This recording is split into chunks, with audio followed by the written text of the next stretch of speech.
Bonjour, je m'appelle Julie. Je suis actuellement en terminale et comme vous, je vais devoir m'inscrire sur le site Admission Post-Bac. En effet, à la fin de notre parcours scolaire au lycée, chacun d'entre nous va devoir s'orienter, quels que soient ses points forts, ses goûts et ses projets professionnels. Alors, c'est parti. Nous allons commencer par une étape primordiale, la recherche d'informations personnelles.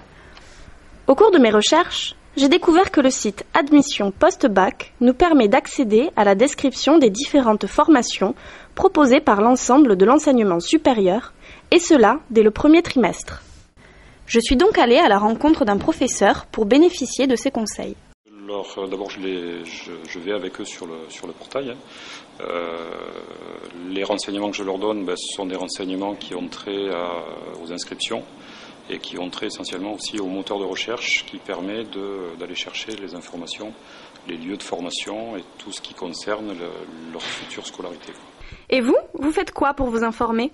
Pour m'informer concernant mes études supérieures, je suis allée à InfoSup ou sinon j'ai pris des rendez-vous individuels avec la conseillère d'orientation de mon établissement. Je pense que rencontrer des professionnels, c'est la meilleure chose à faire parce qu'ils ont beaucoup d'expérience dans le métier, et c'est la source d'information la plus sûre et la plus adéquate.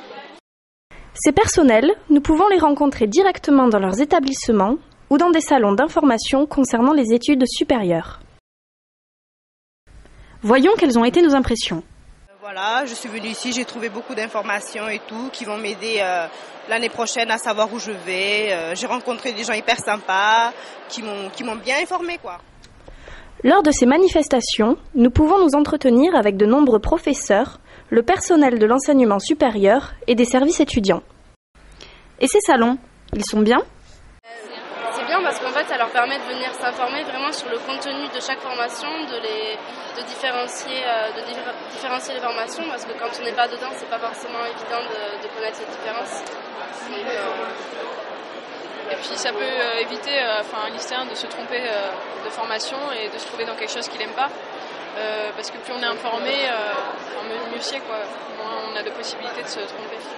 Si au cours de vos recherches, vous n'avez pas obtenu toutes les informations que vous souhaitiez, faites comme moi et rendez-vous dans les établissements pendant leur journée portes ouvertes. Déjà, ça m'apporte d'être plus proche justement des étudiants parce qu'on voit vraiment comment ils ressentent eux-mêmes les cours, l'atmosphère, comment ils vivent leurs études. C'est surtout ça aussi qui est important. Maintenant que mon orientation est définie, il ne me reste plus qu'à m'inscrire sur le site Admission Post-Bac. Le site Admission Post-Bac est l'adresse du portail unique sur lequel nous devons ouvrir un dossier électronique obligatoire de candidature pour s'inscrire dans l'enseignement supérieur en première année. Muni de mon adresse mail, de mon numéro INE et de mon numéro d'inscription au bac, je peux désormais ouvrir mon dossier de candidature. Lors de notre première connexion, un numéro de dossier ainsi qu'un code confidentiel nous seront attribués. C'est très bien indiqué justement parce que il y a plusieurs fenêtres où ils nous demandent quel type de formation, quelle ville, et direct ils nous trouvent la formation. Donc on la met tout de suite dans notre liste de vœux et après on peut y revenir, changer l'ordre des vœux jusqu'à ce qu'on soit sûr de notre choix, quoi. En effet, nous avons du 20 janvier au 20 mars pour saisir nos vœux et les classer dans l'ordre de nos préférences. Si vous doutez encore du choix d'une licence, vous pouvez faire appel à l'orientation active. Au cours de ces vœux, ils peuvent exprimer un projet personnel.